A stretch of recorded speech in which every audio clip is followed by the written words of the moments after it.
How's it going, everybody? Welcome to the Say Goodnight Kevin TV show.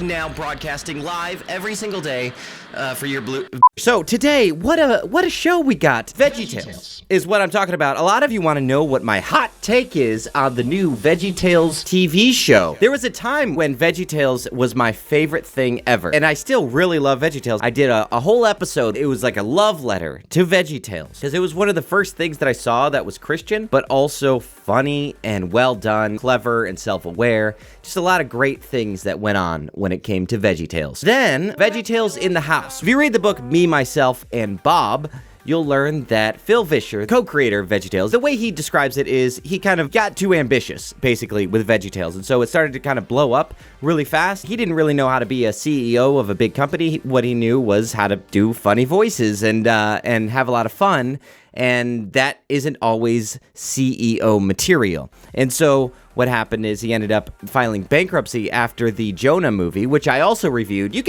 I'm probably putting links to all of this stuff that I've talked about in the cards, in the description below. Let me drink some coffee real quick.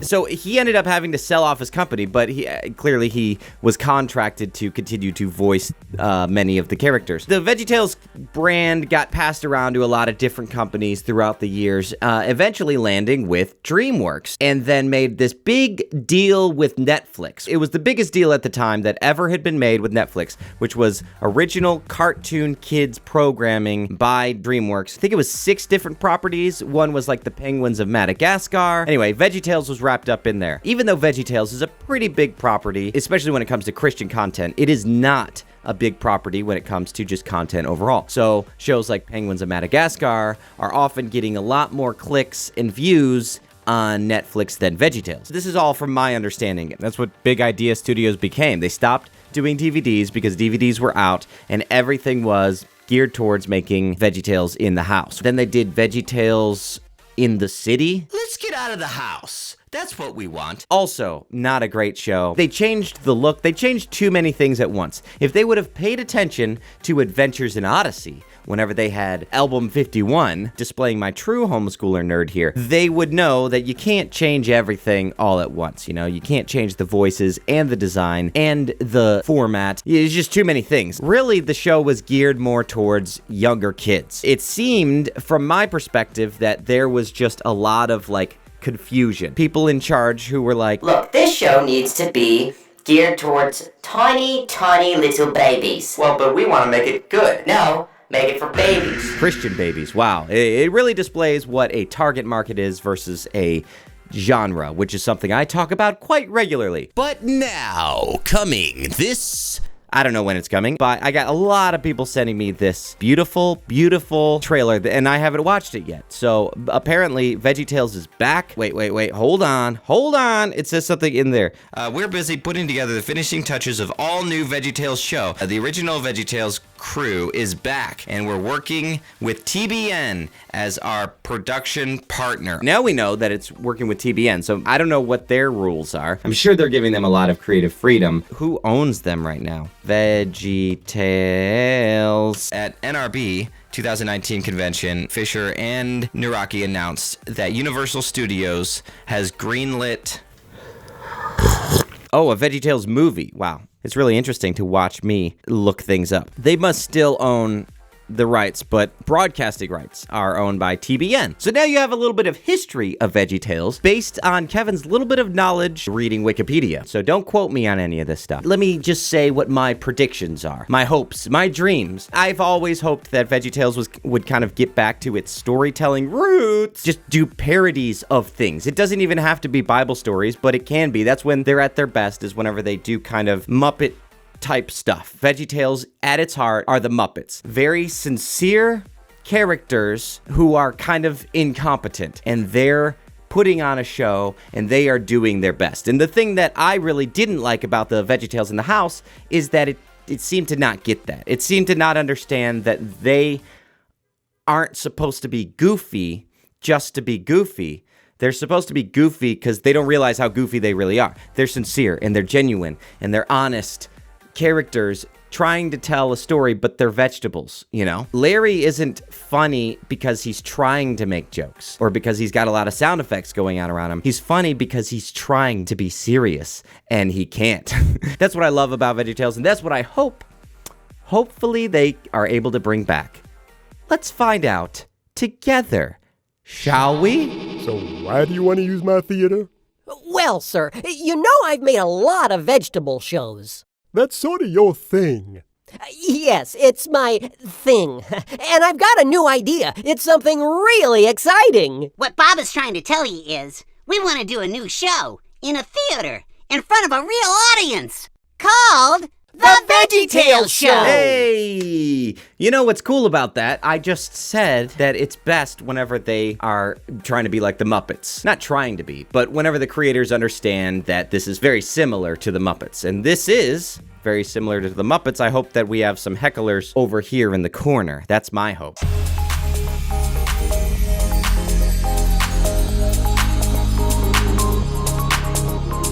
Yeah, okay, cool. So I like that they're kind of taking it back, you know, in terms of the design as well. The thing about the new designs, look at this picture. It looks like they all just saw their new designs and they're like, holy crap, what have you done to us? Their eyes are just like, blah! It's dumb. And then Larry looks like Mater with his tooth. I'm Larry.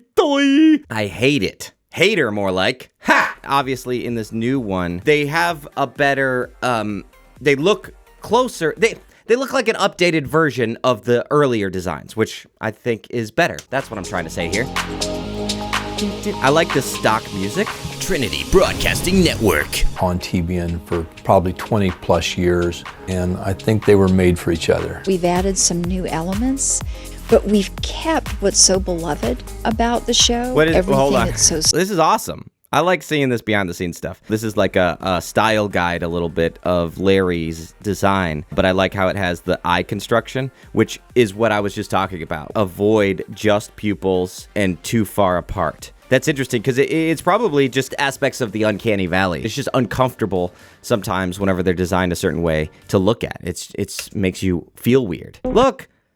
Pro Tools. This is what I work on all the time. I always get excited whenever you watch a video and they're actually working on a program, like a real one, because so often in movies they have some program and you're like, what is that? Look at all these tracks that they're working off of. I wish they had their plugins open and I could look and see what plugins they're using. But this looks like this is just a voice tracks edit. That's what I'm guessing. I don't know. That's just my guess here. And we've also kept what's so iconic to the brand. There's lessons that really go deep and wide. Deep and wide. Deep and wide. We want to go back to the old VeggieTales. We have artists in Florida, in Australia. Canada, maybe? Todd Card is doing a fantastic job on the storyboards and has been with the series for 9 seasons. Ho, ho, ho, it's time for the show. Curtain in 10 seconds. Oh, dear. It's interesting how they storyboard all this stuff out. That's pretty cool. In the new show, we're really going back to the roots of classic veggies. Really all about There's Bob Phil and Vischer. Larry wanting to put on a show for kids. Bob wants to help kids. Larry wants to help Bob. I'm sure they had a meeting where they're like, okay, Phil, so it's not working. Can we get you back? I always thought Phil Vischer looked a little bit like Steve Jobs, and this is kind of a Steve Jobs-y type scenario. And he's wearing the black shirt and jeans, so. This has been his mantra all along. He's like, look, it's Bob and Larry putting on a show for kids. What's so difficult about that? Bob wants to help kids. Bob wants to help kids receive Jesus Christ as their Lord and Savior because he can't, because he's a vegetable and he has no soul.